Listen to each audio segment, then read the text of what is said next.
मैं कुलदीप सर आप सभी लोगों का दक्ष एकेडमी के ऑनलाइन प्लेटफॉर्म पर स्वागत करता हूं और उम्मीद करता हूं कि आप अपने परीक्षा की तैयारी ज़ोर शोर से कर रहे होंगे। और उसी क्रम में, सहयोग के क्रम में, मैं आज बाल विकास के नए नए प्रश्नों को लेकर आया हूं। आप ध्यान से देखिए, समझिए और जो भी समस्या हो कमेंट कर लीजिए। तो आइए देखते हैं, पहला प्रश्न हमारा है, इनमें से कौन सा सिद्धांतकार यह मत स्पष्ट करता है कि बच्चे अपनी वृद्धि व विकास हेतु कठोर परिश्रम करते हैं। तो पहला ऑप्शन है बंडूरा, अल्बर्ट बंडूरा। तो आपको पता है कि बंडूरा का सिद्धांत क्या है? सामाजिक अधिगम सिद्धांत। बंडूरा का साफ साफ कहना है कि बालक वातावरण में अवलोकन और अनुकरण के द्वारा चीज़ों को सीखता है।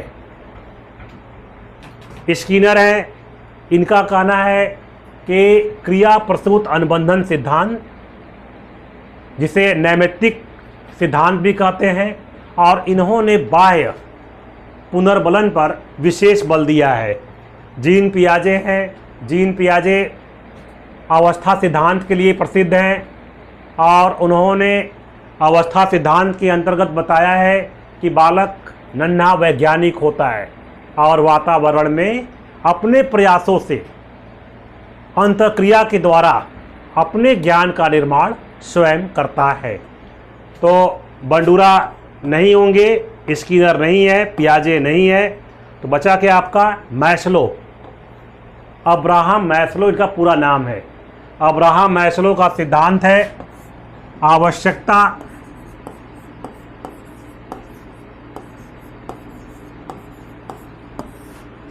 पदानुक्रमिक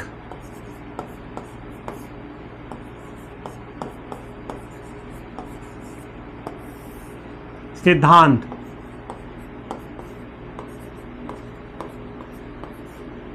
आप इसको कह सकते हैं मांग सिद्धांत।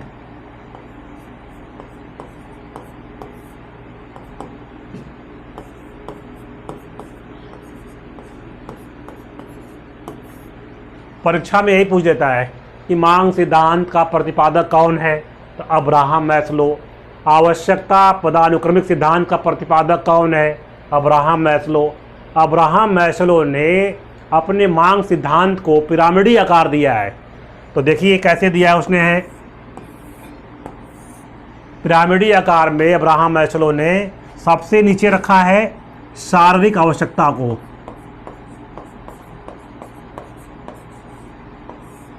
शारीरिक आवश्यकता है। दूसरा क्या है?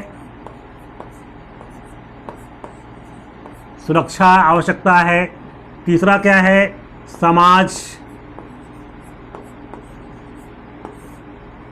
चौथा क्या है? आत्मसम्मान।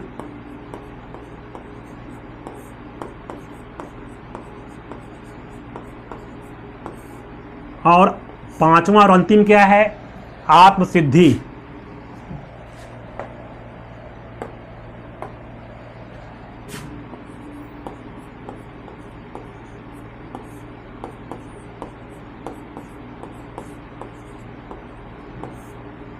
आत्मसिद्धि। तो अब्राहम मैस्लो कहते हैं कि प्रत्येक मनुष्य में अपनी क्षमताओं के उच्चतम स्तर तक जाने की स्वाभाविक इच्छा होती है और उसी उच्चतम स्तर का नाम है आत्मसिद्धि।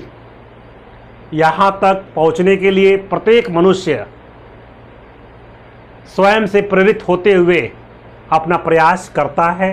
तो उसी को यहाँ पर मैस्लो कहते हैं कि बालक में या विकास के क्रम में यह इच्छा रहती है कि वह वृद्धि और विकास हेतु कठोर परिश्रम करके आत्मसिद्धि तक पहुँचे, जिसके लिए वह आंतरिक रूप से प्रेरित होता है। तो इसका सही उत्तर क्या है? तो अब्राहम मैस्लो। ठीक है, ये सब भूलिएगा नहीं। अब्राहम मैस्लो का ये मांग सिद्धांत है। इसमें दो आपके क्या हैं?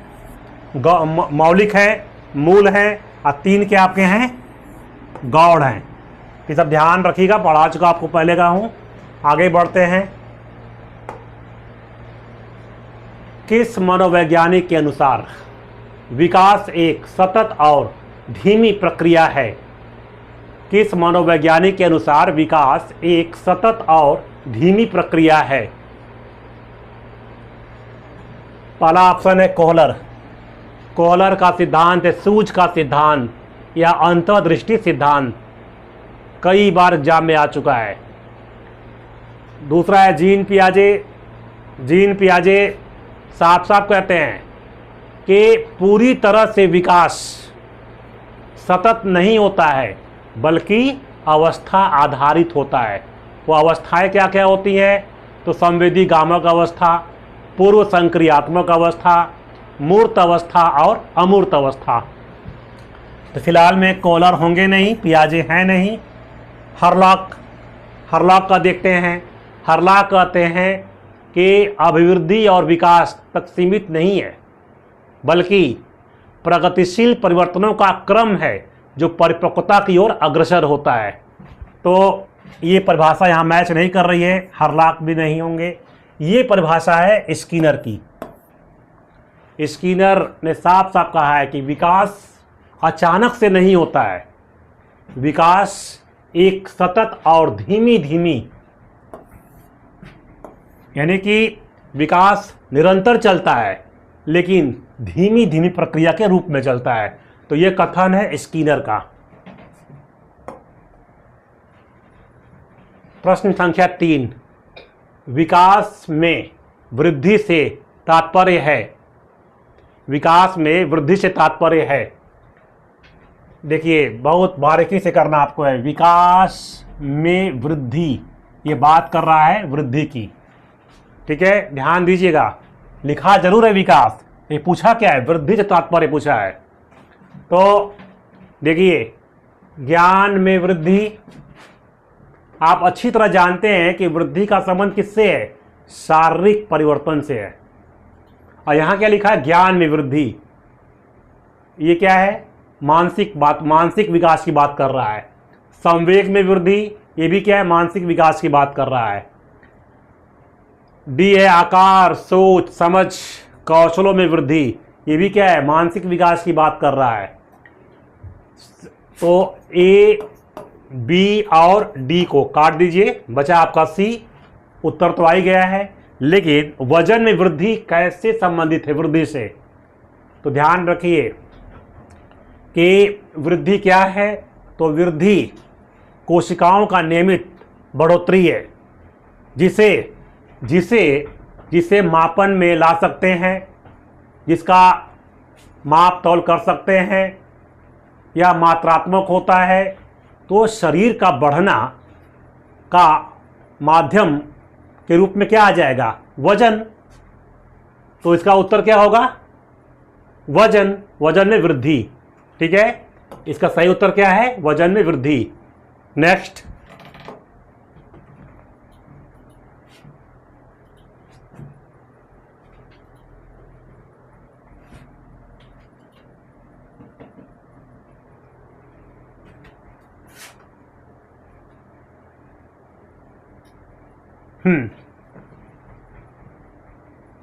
चौथा प्रश्न हमारा है परिपक्वता का संबंध है। आपको मैं बता चुका हूं कि विकास बाप है और उसके 3 बच्चे हैं। तो पहला क्या बताया था आपको मैं कि विकास में क्या क्या आता है? विकास में परिपक्वता है, विकास में अभिवृद्धि है,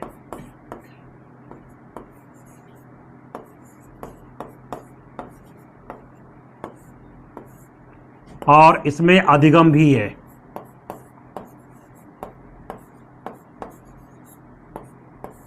आपको यही देख के समझ में आ गया उत्तर क्या होगा। तो परिपक्वता का संबंध किससे है? बुद्धि से। बुद्धि से यहाँ पर है नहीं, सृजनात्मकता इससे है नहीं, रुचि से है नहीं। तो बचा क्या आपका? ए, विकास, ठीक है। बुद्धि क्या है? अमूर्त योग्यता है। सृजनात्मकता क्या है? तो अपसारी चिंतन है। रुचि क्या है, जन्मजात भी होती है और अर्जित भी होती है। तो ये प्रश्न आपको ध्यान देना है, ठीक है। और ध्यान रखिएगा कि परिपक्वता का आधार क्या है, तो आनुवंशिक गुण। जैसे जैसे आनुवंशिक गुण का समय के साथ विकास होता है वैसे वैसे परिपक्वता आगे बढ़ती चली जाती है, ठीक है। आगे बढ़ते हैं। शारीरिक विकास का क्षेत्र है, ये प्रश्न आ चुका है, टेट में आ चुका है। और अक्सर जब ये शब्द आता है स्नायु मंडल तो लोग समझ नहीं पाते हैं, सोचते हैं कि क्षोभ मंडल का पार्ट है क्या ये भी, या समताप मंडल कहाँ भूगोल में कहाँ चला गया। तो ये भूगोल का पार्ट नहीं है, बल्कि यह एक प्रकार से विज्ञान का हिस्सा है।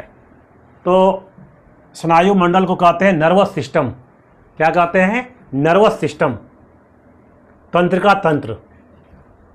तो खैर देखते हैं स्नायु मंडल, नर्वस सिस्टम, इसमें क्या होता है। तो याद रखिए कि स्नायु मंडल में मस्तिष्क, रीढ़ की हड्डी, तंत्रिकाएं निहित होती हैं जो शारीरिक विकास का ही पार्ट है। जैसे जैसे स्नायु मंडल का, तंत्रिका तंत्र का विकास होता है वैसे वैसे शारीरिक अंगों पर नियंत्रण बेहतर होता चला जाता है।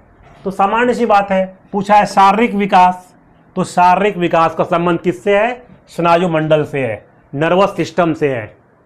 तो इसका सही उत्तर क्या होगा? ए। बाकी स्मृति दिया है, तो स्मृति क्या है? संज्ञानात्मक विकास का पक्ष है।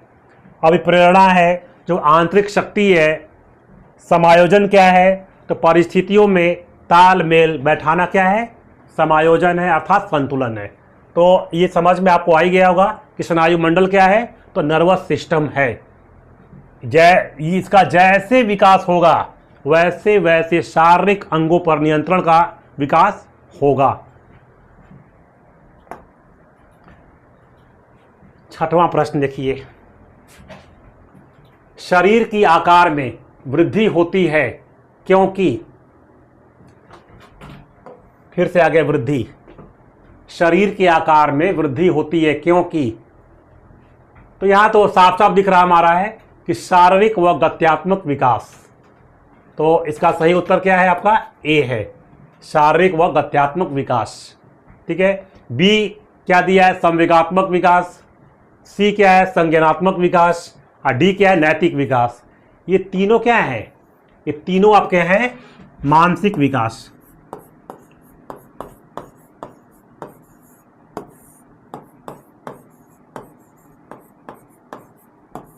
बाकी ये क्या है? शारीरिक विकास, ठीक है। इसी में ये ध्यान दीजिए, गत्यात्मक विकास में ही आता है, गत्यात्मक विकास में आता है इसमें दो विकास, आप छोटी मांसपेशियों का प्रयोग और बड़ी मांसपेशियों का प्रयोग, ये पढ़ा चुका हूं, ये ध्यान रखिएगा इसको भी। अगला है सातवां, नवजात शिशु का भार होता है, ये तथ्यात्मक है। 6 pound, 7 pound, 8 pound, 9 pound. Pound में दिया हुआ है, इसका सही आंसर क्या होगा? 7 पाउंड। अगर इसको हम चेंज कर ले किलोग्राम में तो ये आपका हो जाएगा 3.2 किलोग्राम। अच्छा, अगर पूछा जाए कि नवजात शिशु की औसत लंबाई क्या होती है, तो ये होती है 20 इंच, लगभग में 20 इंच। ये ध्यान रखिएगा। वैसे प्रायः देखा जाता है तो पूछता भार ही है, तो भार क्या है? 7 पाउंड। अक्सर इसका उत्तर जो है पाउंड में ही आता है, लेकिन फिर भी आप ये भी ध्यान रखिएगा। 8वां प्रश्न देखिए आप, मास्टर ग्रंथि, ये विज्ञान से आया प्रश्न है लेकिन आता है इसमें है, के नाम से जाना जाता है। ये पूरा हिंदी में आ गया है, कंफ्यूज करेगा आपको, तो मैं बताता आपको हूँ। गल ग्रंथि, गल ग्रंथि का मतलब क्या है? थायराइड ग्रंथि, गले की ग्रंथि है। गले की ग्रंथि, और इसे सामान्य रूप में कहते हैं थायराइड ग्रंथि। थायराइड ग्रंथि से थायरॉक्सिन नामक हार्मोन स्रावित होता है और यह पूरे हमारे मेटाबॉलिज्म को नियंत्रित करता है, थायराइड ग्रंथि। उसके बाद है उपगल ग्रंथि। उपगल ग्रंथि इसे कहते हैं पैराथायराइड ग्रंथि। यह कैल्शियम निर्माण को नियंत्रित करता है। अगला है उपवृक्क ग्रंथि। उपवृक्क को कहते हैं एड्रिनल ग्रंथि। यह बनाता है फाइट और flight, fight and flight hormone का यह निर्माण करता है। पीयूष ग्रंथि। पीयूष ग्रंथि सभी अंतःस्रावी ग्रंथियों पर नियंत्रण करता है। यह मस्तिष्क में हाइपोथैलेमस ग्लैंड के नीचे स्थित होता है। पीयूष ग्रंथि मस्तिष्क में हाइपोथैलेमस ग्लैंड के नीचे स्थित होता है और सभी अंतःस्रावी ग्रंथियों पर नियंत्रण करता है। इसीलिए पीयूष ग्रंथि को मास्टर ग्रंथि कहते हैं, भूलना नहीं आपको है। आगे बढ़ते हैं। विकास का अर्थ है, बहुत शानदार प्रश्न है। विकास का अर्थ है परिवर्तनों की उत्तरोत्तर श्रृंखला। परिवर्तनों की उत्तरोत्तर श्रृंखला नहीं, अभिप्रेरणा के फलस्वरूप होने वाले परिवर्तनों की उत्तरोत्तर श्रृंखला नहीं। प्रेरणा आ गया है तो ये भी नहीं होगा हमारा। अभिप्रेरणा, फिर से वही बात आ गई, अभिप्रेरणा व अनुभव की फलस्वरूप होने वाले परिवर्तनों की उत्तरोत्तर श्रृंखला, ये भी नहीं होगा। बचा डी, आपको उत्तर मिल चुका है। तो डी क्या दिया है? परिपक्वता। परिपक्वता व अनुभव के फलस्वरूप होने वाले परिवर्तनों की श्रृंखला। मैं अभी बताया हूँ कि विकास के अंतर्गत क्या क्या आता है। तो विकास के अंतर्गत अभिवृद्धि आता है, परिपक्वता आता है और अधिगम आता है। तो देख सकते हैं आप यहाँ पर है, परिपक्वता दिया ही है। अनुभव, अनुभव किस में आता है? अधिगम में आता है। तो विकास का अर्थ क्या है? तो इसका आंसर क्या होगा? डी। नेक्स्ट,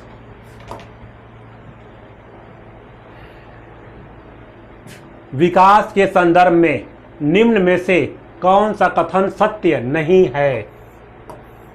मैं कई बार कहा हूं कि जब प्रश्न में नहीं लग गया तो आप सावधान हो जाइए, वहाँ खतरे बढ़ जाते हैं। और परीक्षा में 2.5 घंटे की अवधि में वहाँ का मूड अलग होता है।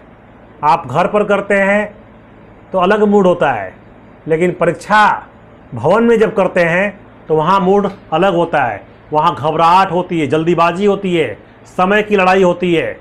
वहाँ लड़ाई केवल प्रश्नों की नहीं होती है, प्रश्नों की लड़ाई के साथ साथ समय की लड़ाई चलती है। तो इतना दबाव होता है कि आपको दबाव के कारण ये नहीं शब्द दिखता ही नहीं है। कब दिखता है? जब पेपर दे के आप निकलते हैं सेंटर से बाहर, तब दिखता है नहीं। तो फायदा क्या? चिड़िया चुग गई खेत, तो अब क्या पछताना। तो मेरे प्यारे छात्रों, आप ध्यान रखिएगा कि जब भी नहीं आए तो चौकन्ना हो जाइएगा। तो देखिए, इसका पहला ऑप्शन क्या दिया है? विकास की प्रत्येक अवस्था के अपने खतरे हैं।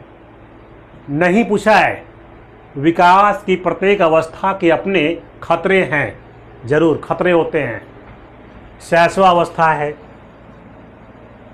शैशवावस्था में बच्चे को तमाम तरह के रोग, संक्रमण आदि का प्रभाव हो सकता है। फिर आता है बाल्यावस्था। बाल्यावस्था का नाम ही है डर्टी एज, गंदी अवस्था। फिर आता है किशोरावस्था। किशोरावस्था में पहचान की समस्या। किशोरावस्था में पहचान की समस्या रहती है बच्चों में। तनाव रहता है, गलत संगत में पड़ गए तो बिगड़ने की संभावना होती है। भावी व्यवसाय के लिए वो चिंतित होते हैं, दुखी अवस्था कहते हैं। तो विकास के प्रत्येक अवस्था के अपने खतरे होते हैं। तो ये होगा नहीं, क्योंकि पूछा क्या? नहीं। फिर है विकास उकसाने या बढ़ावा देने से नहीं होता है। मामला और बिगड़ गया, यहाँ तो नहीं था ही, यहाँ भी नहीं आ गया। ठीक है, विकास उकसाने या बढ़ावा देने से नहीं होता है। चलिए आगे बात करते हैं। विकास सांस्कृतिक परिवर्तनों से प्रभावित होता है। ठीक है, तो ये सही है। इस पर वाइगोत्स्की का सिद्धांत है, सामाजिक सांस्कृतिक अधिगम की बात किए हैं। तो वाइगोत्स्की कहते हैं कि समाज में ही बालक अंतःक्रियाओं के द्वारा भाषा का विकास करता है, तौर तरीके सीखता है, रीति रिवाजों को सीखता है। तो ये आपका क्या होगा, ये अपने आप में सही है, लेकिन ये नहीं पूछा है, इसलिए क्या है, गलत है। विकास की प्रत्येक अवस्था की अपनी विशेषताएं होती है, जरूर। शैशवावस्था है, बाल्यावस्था है, किशोरावस्था है, सबकी अपनी अपनी विशेषताएं हैं। तो ये भी क्या है, नहीं होगा। बचा के आपका बी। ठीक है, विकास उकसाने या बढ़ावा देने से नहीं होता है।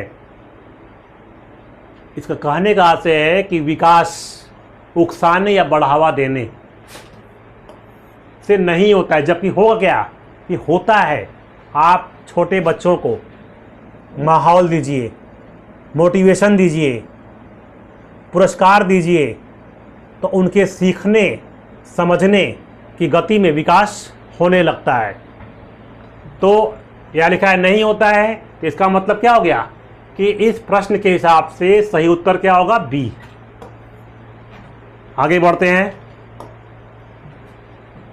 एक बच्चे की वृद्धि और विकास की अध्ययन की सर्वाधिक अच्छी विधि कौन सी है?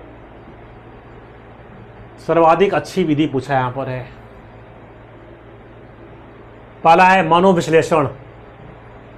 मैंने आज ही आपको क्लास बताया था कि यह सबसे इम्पोर्टेंट है।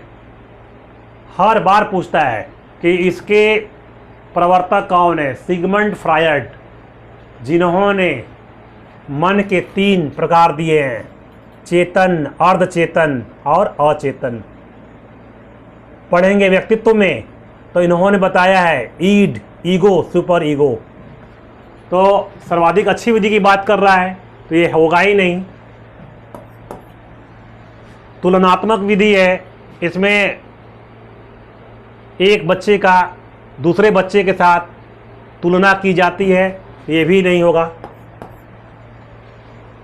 सांख्यिकी विधि है, यहाँ पे डाटा लिया जाता है, विश्लेषण होता है, निष्कर्ष निकाले जाते हैं, ये भी कारागार विधि नहीं है।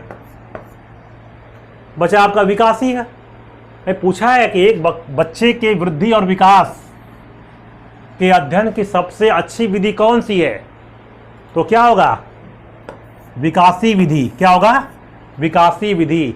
आप इसी में पढ़ते हैं ना, बाल विकास की अवस्थाएं, शैशवा, बाल्या, किशोरा, आप उसी में पढ़ते हैं। तो क्या होगा इसका उत्तर, विकासी है। 12वां प्रश्न देखिए आप। विकास के परिप्रेक्ष्य में समय के साथ होने वाले परिवर्तनों में निम्न में क्या शामिल है? समय के साथ होने वाले परिवर्तनों में निम्न में क्या शामिल है? देखिए, बहुत चालाकी के साथ पेपर सेटर ने शब्द गायब करके कम शब्द को दिया है। इसका सही उत्तर क्या होगा, दर। ये क्या होगा आपका, विकास की दर। इसका सही उत्तर क्या है, बी। 13वां प्रश्न देखिए आप। वृद्धि के बारे में क्या सही नहीं है? फिर आ गया नहीं। क्या सही नहीं है? तो सही नहीं है, देखिए यहाँ पर शारीरिक होती है, जरूर। वृद्धि क्या होती है, शारीरिक होती ही है। मात्रात्मक होती है, ये भी सही है। मापनी, वृद्धि का मापन होता ही है। तो अब बचा क्या आपका, डी। लिखा क्या है, जीवन पर्यंत चलने वाली प्रक्रिया है। नहीं, वृद्धि जीवन पर्यंत चलने वाली प्रक्रिया नहीं है। यह सीमित होती है, संकुचित होती है। वृद्धि क्या होती है? सीमित है, संकुचित है। जो परिपक्वता प्राप्ति तक चलती रहती है। तो याद रखिए इसका सही उत्तर क्या होगा? जीवन पर्यंत चलने वाली प्रक्रिया। बाकी ये सब नहीं होंगे। 14वां देखिए, परिपक्वता। परिपक्वता का एक उदाहरण है कि जब बालक सीखता है। परिपक्वता का एक उदाहरण है कि जब बालक सीखता है। बहुत शानदार लेकिन घुमावदार प्रश्न है ये। यहाँ पर पूरा फोकस करना आपको है परिपक्वता पर, और बात हो रही है सीखने की। ठीक है, आपको पढ़ाया था मैंने गत्यात्मक विकास। अब वहाँ 2 प्रकार के विकास की बात हुई है। एक है फाइन मोटर स्किल और एक gross motor skill. Fine motor skill में क्या होता है कि बच्चे छोटी मांसपेशियों का प्रयोग करते हैं। जब बात होगी ग्रॉस मोटर स्किल की तो वहाँ बच्चे बड़ी मांसपेशियों का प्रयोग करते हैं। अब यहाँ पे गौर करने वाली बात है कि यहाँ दिया है सीखना और परिपक्वता। तो मैं आज ही बताया हूँ कि परिपक्वता का संबंध किससे है? आनुवांशिक गुणों से है, जो समय के साथ विकसित होती है और हमारे शारीरिक विकास को, मानसिक विकास को परिपक्वता तक अग्रसर बनाए रखती है। परिपक्वता है क्या? तो परिपक्वता जैविक क्रिया है, शारीरिक क्रिया है, जहां पर कोई बाह्य प्रयास नहीं करना होता है, यह स्वतः चलती है। तो ध्यान रखिए कि लिखा है सीखता है। सीखना में क्या होता है? मैं बता चुका हूं कि सीखना में अभ्यास और अनुभव का सबसे बड़ा योगदान होता है, और अभ्यास अनुभव के द्वारा आप जो सीखते हैं वो अर्जित है। परिपक्वता क्या है? जैविक है। फिर ध्यान दीजिए कि सीखना क्या है? अर्जित है। आप यहाँ प्रयास करते हैं, गलतियाँ करते हैं, अनुभव प्राप्त करते हैं। तो सीखना क्या है? अर्जित है। आप परिपक्वता क्या है? तो जैविक है, स्वतः होती है। तो अब आपको ध्यान देना है, चित्रांकन करना। क्या बच्चा इसको आनुवंशिक गुणों के आधार पर सीख कर पैदा होता है? नहीं, यह अर्जित है, यह अधिगम का पार्ट है। पढ़ना, ये भी क्या अर्जित है? पढ़ना सीखना होता है। साइकिल चलाना, ये भी क्या है? सीखना होता है। बचा क्या? चलना। चलना क्या है? बच्चे का चलना, उठना, बैठना, चलना, बोलना, ये सब निर्भर है परिपक्वता पर। जो बालक जैसे जैसे परिपक्वता आती है वैसे वैसे अपनी स्वाभाविक क्रियाएं करना शुरू कर देता है। इसमें किसी बाह्य बल की आवश्यकता नहीं होती है। तो चलना क्या है? चलना आपका इसका सही उत्तर होगा। प्रश्न है विकास शुरू होता है। ये तो लग रहा है कि कई बार मैं करवा चुका हूं कि विकास का आरंभ होता है या शुरुआत होता है। तो क्या होगा? पूर्व प्रसव अवस्था। इसका सही उत्तर क्या है? पूर्व प्रसव अवस्था। ध्यान रखिएगा, पूछा जाएगा कि अभिवृद्धि और विकास में सबसे पहले क्या शुरू होता है। तो बहुत लोग लगाते हैं अभिवृद्धि, गलत है। सबसे पहले शुरू होता है विकास। गर्भाधान के समय क्या है? विकास की शुरुआत हो जाती है। उसका आधार क्या है? आनुवंशिक गुण, जीन्स। ठीक है, क्रोमोसोम्स। आगे बढ़ते हैं। निम्न में कौन सा कथन सही नहीं है? फिर आ गया, आज नहीं नहीं के प्रश्न ज्यादा हैं। विकास वृद्धि, विकास, वृद्धि एक दूसरे के पर्यायवाची होते हैं। लीजिए पहला ही उत्तर आपका सही उत्तर आ गया कि विकास और अभिवृद्धि एक दूसरे के पर्यायवाची होते हैं। सही क्या है कि नहीं होते हैं, लिखा क्या है होते हैं। तो आपका यही यहाँ पे क्या होगा, प्रश्न के हिसाब से ये क्या हो जाएगा, नहीं है। बाकी क्या है, विकास सतत प्रक्रिया है, सही है। वृद्धि विकास का ही एक भाग है, सही है। डी छोड़ दीजिए आप, ठीक है। तो इसका सही उत्तर क्या है, विकास वृद्धि एक दूसरे के पर्यायवाची हैं। तो इस प्रश्न के हिसाब से क्या है, आपका सही उत्तर यही होगा। 17, निम्नलिखित में से कौन सा कथन वृद्धि की विशेषता का प्रतिनिधित्व नहीं करता है। आज प्रश्न ज़्यादा है वृद्धि पर ही, और 1 नंबर देगा आपको। ये नहीं करता है, फिर आ गया नहीं वाला मामला।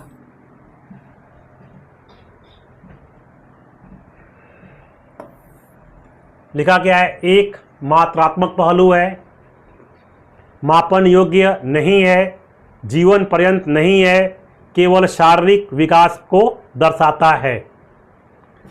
यहाँ ए होगा नहीं, सी होगा नहीं, डी होगा नहीं। आपको पता है कि वृद्धि मापन योग्य होती है, वृद्धि का मापन होता है, यह मात्रात्मक होती है। और यहाँ क्या लिखा है, मापन योग्य नहीं है। तो क्या होगा सही उत्तर इसका, बी। अगला 18वां प्रश्न है, बाल विकास की परिभाषा का अध्ययन क्षेत्र है। मानवीय सामर्थ्यों में परिवर्तन का परीक्षण करता है, जीवन अवधि के दौरान व्यवहार की व्याख्या ढूंढेगा। ये गलती प्रिंट हो गया है, ढूंढेगा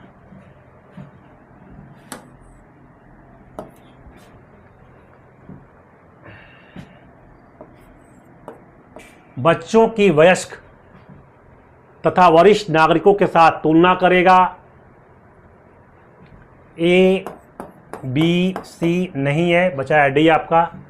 देखते हैं क्या इसमें है, किसी बच्चे के संज्ञानात्मक, सामाजिक तथा दूसरे सामर्थ्यों के क्रमिक विकास के लिए उत्तरदायी होगा। सही है, बाल विकास की परिभाषा का ये हिस्सा है डी। अगला प्रश्न है, निरीक्षण विधि में किया जाता है। ये सब पढ़ाया था मैं आपको, अंतर्दर्शन विधि, निरीक्षण विधि सब पढ़ा चुका हूँ, और ये बहुत आसान प्रश्न है। तो निरीक्षण विधि में क्या होता है, तो इसका साफ साफ उत्तर क्या होगा, सी, दूसरों के व्यवहारों का अध्ययन करना। हमारा आज का अंतिम प्रश्न है, सीमा हर पाठ को बहुत जल्दी सीख लेती है, जबकि लेना नहीं है, लीना है। ये लीना उसे सीखने में ज़्यादा समय लेती है। यह विकास के किस सिद्धांत को दर्शाता है, किस सिद्धांत को दर्शाता है। तो यहाँ पहला ही ऑप्शन सही आपका दिखाई पड़ रहा है, व्यक्तिगत भिन्नता, क्योंकि दो व्यक्ति हैं और दोनों के सीखने में अंतर है।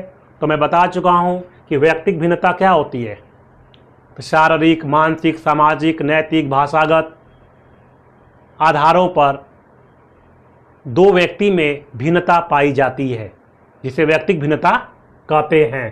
तो यहाँ पे क्या हो रहा है, सीखने में दोनों सीमा और लीना में क्या है, अंतर दिखाई दे रहा है। तो ये साफ साफ दिख रहा है कि व्यक्तिगत भिन्नता। तो ठीक है, आज का पेपर ये समाप्त हुआ। उम्मीद करता हूँ कि आपको बेहतर समझ में आया होगा, और नहीं समझ में आए तो इसको कई बार देखिए, बार बार देखिए, और अपने दोस्तों को शेयर करिए, सब्सक्राइब करिए, लाइक करिए, जुड़िए। हम इसको और बेहतर बनाएंगे। मैं आपको उन प्रश्नों का अभ्यास नहीं कराऊंगा जो आपके लिए उपयोगी नहीं है। मैं प्रयास करता हूं कि वही प्रश्न अभ्यास करवाए जाएं जो आपके परीक्षा के लिए उपयोगी हों। और ये सभी प्रश्न बनाए जा रहे हैं यूपी टेट के लिए, न कि सी टेट के लिए। सेंट्रल टेट का पैटर्न अलग है, इसका पैटर्न अलग है। तो जितने प्रश्न हम लोग ला रहे हैं वो सभी क्या हैं, यूपी टेट को ध्यान में रखते हुए लाए गए हैं। ठीक है, धन्यवाद आप लोगों को।